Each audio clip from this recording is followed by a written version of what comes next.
ground carrageen seed here, and that makes a beautiful nutritional flour. We use lemon aspen, which is a native berry. We had some pickled yolk, some roasted yolk, finishing off with some damper and smoked butter.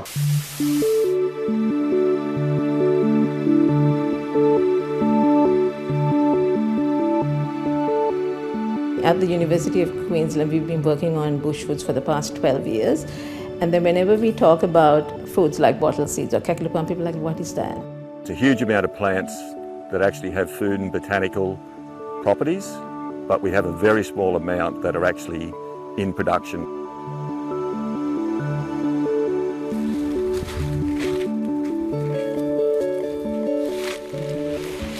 We're very excited to be part of an initiative that is trying to train a cohort of people that can take a new industry forward.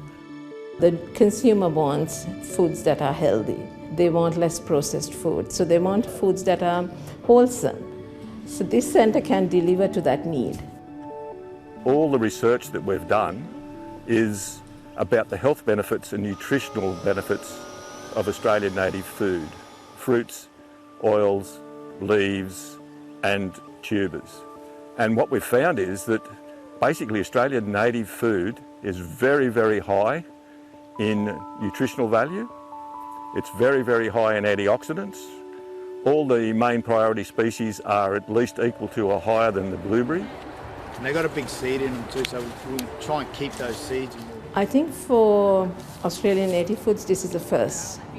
We work with Indigenous communities, converting that ethnobotanical knowledge to products of commercial value. When the Australian Research Council supported this grant, this really opens a lot of doors for us. Universities are playing and have played a really important part around research. So we have a great appreciation for the need for traditional ecological knowledge and traditional knowledge to be married with science and develop something from that marriage that is beneficial for community as well as the science community, and then of course becomes something that's promoting how unique Australia is to the rest of the world. So the Australian native foods have potent bioactive and nutritional properties. So for example, if you take the cacklopalm, it is very high in vitamin C and antioxidants. If you look at the green plums, the folate levels are very high, and folate is something that is in high demand now for health. When you look at wattleseed, it has high zinc and iron content and dietary fiber and proteins. So if you can incorporate that into your diet, then you get those nutrients in. The first Australians have been using these foods for traditional uses for thousands of years, and we haven't been that good at understanding those traditional uses and how we can most sensitively, respectfully integrate those into the sort of global cuisine that we all enjoy now in the cities around Australia.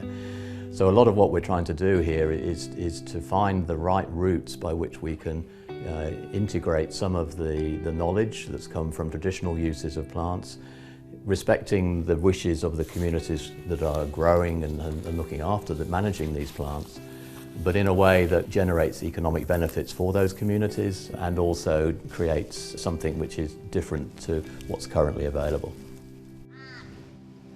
It's very important to have the intellectual property and the relationship around who's doing what and what we're gaining, what each is expecting from that relationship developed right up front. It would be awesome to be able to then have that knowledge and that partnership result in branded products, because ultimately the outcome is so that community, whether it's individual family groups, whether it's whole of community or regional communities, can actually have some benefit financially and economically from this growing industry in Australia.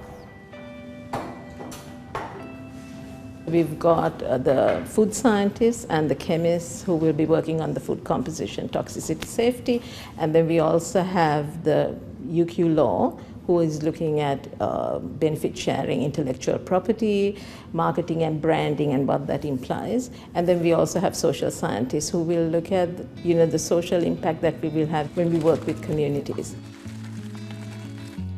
Australian native food plants and botanical plants, we do know of 6,400 at the moment but the actual industry is probably dealing with about 35 of those, of which about 18 are what we call priority species, in other words, in commercial production. The challenges are actually getting these plants into a commercial production system that can supply mainstream Australian agricultural produce.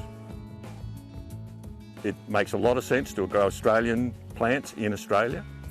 We have the health and nutritional benefits, and then we have the unique flavours of Australian natives, which I know chefs from France, chefs from Germany, chefs from England, the States, all rave over.